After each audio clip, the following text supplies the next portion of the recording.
We've got the youth movement going on here with the A's, and it kind of started at the beginning of this season, then right around the All-Star break, Soderstrom and Gelof to go with Nick Allen and Shea Langeliers, and now Lawrence Butler has just joined the party. So what we're going to do in this segment is evaluate 6 of the notable young Oakland players. And we're saying young, so they're not rookies like Langeliers isn't, Nick Allen isn't. Ruiz played, 13 total games last year in the National League. Young players as part of the next core. You see their positions and their ages, 21, 23, 24, and 25 years old. So they're all kind of in that group, if that's how we're going to pack them together. Let's begin with Esteury Ruiz. And for the evaluation here, Shooty, 2 things on each player.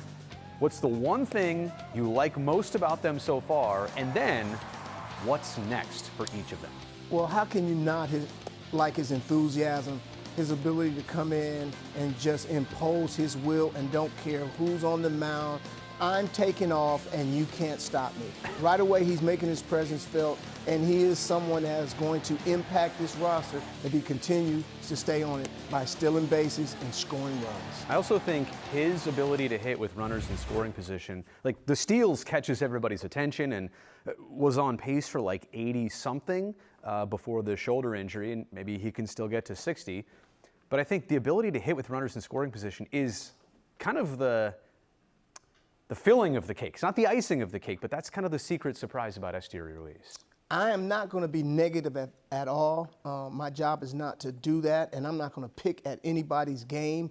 But when I look at Ruiz and when I start talking about the things that's probably going to take his game to the next level, you definitely can't minimize his ability to hit with runners in scoring position. But the one thing that I do want to see as far as growth is concerned, he's done such a great job of speeding everybody else up on the field and changing the way that they play the game, that now I want to see him learn to slow the game down a little bit and let it come to him a little bit. You know, just become a bona fide video guy, understand the game, start picking pitches, start being a little more patient, being a bona fide leadoff hitter, because not only is he going to need to hit his way on, but now he's going to have to start walking a little more, and that's going to only open up his offense that much more. Got to be a creator out there, as Ricky Henderson told Dave Stewart. All right, Zach Gelof.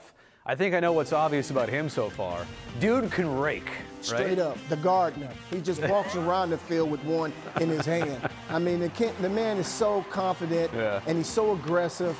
We're not even going to talk about him offensively, but one thing that I would like to see him do as well is stay aggressive defensively. He's the second baseman at the big league level now, and the game is speeding up a little bit. I saw him make a play the other day in the Texas game where it was a forced play at second base, and he kind of made it tough on Nick to make a play on a forced play. And I talked to Nick the next day at the yard, and I asked him about that. I said, Nick, you and Gelof working together now, spend a lot of time together. How's it communicate? He said, shoot, he's responding the way that I asked him to. I said, we're not going to play laid back. We're going to be aggressive, and we're going to stay, and we're going to go get it. Do the same thing, but just don't be afraid to make mistakes, because you're not going nowhere the way you're swinging this thing right here. And I'm not saying second base is like the easiest position to play, but he has done nothing but show us that he's great at that position. And keep in mind, he may hit himself off second base, because guys that hit the way he do with the potential to hit for power, he may end up being one of them guys that stand on the corner and swing that pole. The hot corner? Yes, sir. All right, Soderstrom, what have we seen from him so far that you like, and then what do we need to work on with Tyler? I want Tyler just to ignore the noise, okay? Be Tyler Soderstrom. Anybody that you talk to that have known this kid since he was 10 years old, the first thing they'll say is the dude can straight up hit. He's always been a guy that can swing this thing. So keep working. There's a lot of information that's been stuffed into his gut. Coming up here, have to catch it to major league level, handle a staff, understand everything that's going on.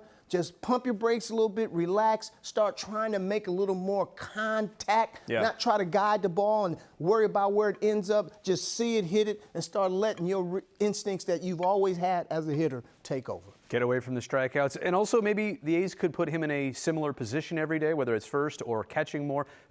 Regularity and opportunity, I think, for Soderstrom. Okay, Lawrence Butler. You've got a lot of things to say about him. You really, and we've only seen him for, 2 games so far at the big leagues, but you've been seeing him a long time before that.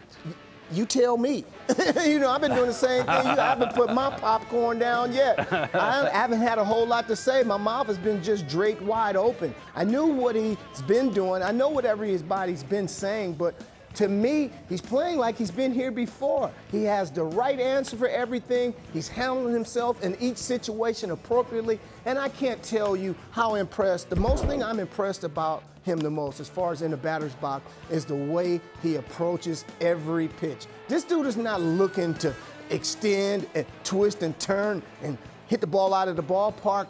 He's doing what the pitcher is trying to do to him, and he is reacting to that. He's looking the other way. He's driving the ball the other way. He hasn't taken one bad swing yet in 8 at-bats, yeah, okay? Right. Do you hear me? Right. A bad swing. Right. He's on everything. It's not like he's guessing. He's off balance. He has an idea of what he's trying to do, and at 22, 23 years old, in my opinion, man, this is really impressive, and he's mature well beyond his years as far as a guy in that batter's box. And to the point, if this is where he's starting, yes, like imagine where he's going, right? I think that's probably the way to put it. Okay, Shea Langeliers, out of all the players we're talking about here, we've probably seen the biggest look at him, came up mid to late last season, and obviously has done the majority of the catching so far this year. How do you see his trajectory so far, and what's next for him? I think it's the same as the last successful catchers that's been here.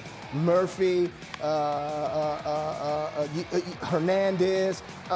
The hitting part comes last. The one thing that I know is that when he's in the batting cage, the ball comes off his bat differently than any guy on this team. It makes this sound that is just like, oh, Langeliers must be in the cage right now. But the one thing that he's been able to do is harness this pitching staff. I guarantee the A's have ran more pitchers out there than anybody in the league. And all he's done is continue to sustain some continuity out there. And the one thing he's done in this new era of everybody taking off stealing bases, he's been able to contain the running game for the most part. So as far as wanting to see a little more, I want to see him get a little more cleaner back there. Sometimes it seems like he may be able to steal more strikes for the pitchers, but, you know, like I said, I'm not here to criticize anybody. We're looking at one of the best young catchers in the game, as long as he continues to trend in this direction. And remember where Sean Murphy started versus how Sean Murphy played his last handful of A's games. There's a lot of growth there, and I think that's what we're seeing with Shea Langeliers right now.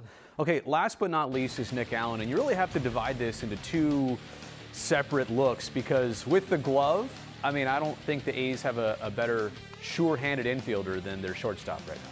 Well, I've always made fun of Nick for hitting the ball in the air a little bit at times, because I know there were times when I hit the ball in the air. My manager, Billy Martin, said he was going to run me to Egypt if I hit another fly ball, because we can't make money in the air. But Nick has shown us at times, pitcher makes a mistake, he'll shoot you up in the yard. There's no doubt about it. Defensively, he's got gold glove ability. But after he hit the home run, I was a little concerned, is this guy going to start getting big again? In my opinion, the last 2 hits that he has gotten in this series is a sign that this kid is really figuring out and what he's doing at the plate. Base hit up the middle, base hit to right field, hitting the ball in the gap. Nick Allen has a chance to be a really good player, and he's a kid that's only about 5, 6, 5, 7 years old, but he basically doesn't have enough body to put that big heart that he has inside of it, man. So I love seeing him, and I told you 2 months ago, this team becomes instantly a better team defensively when Nick Allen is on the field. And we've noticed it. So that's a look at the youth movement for the A's right now.